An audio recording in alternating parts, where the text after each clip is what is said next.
We're starting a new series called Step by Step that will show us something new about God and faith. There's so many great questions we have and that we get asked throughout our daily lives. One of the questions we'll be talking about in this series is, where did you see God today? In other words, where do you see evidence of God's love, peace, goodness in the world around you each and every day? When life is good, it's easy to answer that question because we see God at work. When life is messy, it's difficult because this question isn't easy to answer. Sometimes we see God everywhere, and sometimes we have no idea where He is. When we struggle with seeing God's goodness and love, we usually step up and try to do something to make the situation better. Or maybe we step back and stop looking for what's good because it seems too messy or difficult. Regardless of our response, it's easy to look at messes in life and wonder where we see God in them. What we'll learn in this series is how to see God working no matter what, whether it's a good time or if it's a messy time.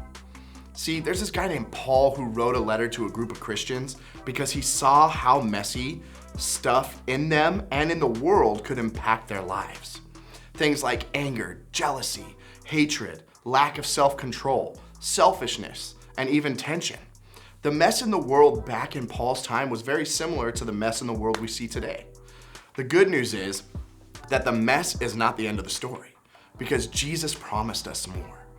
Jesus said something to a group of people that can help us understand the messes in this world. He said, "The thief comes only to steal, kill, and destroy." Jesus used this example to explain that thieves want to steal and evil wants to kill and destroy what is good. But Jesus promised us this: "I have come so that they may have life and have it to the fullest." Jesus came so that we could experience all the good, amazing, and incredible things God is doing in the world. Jesus came to give us a full life. Jesus didn't say that we'd find a full life in our circumstances.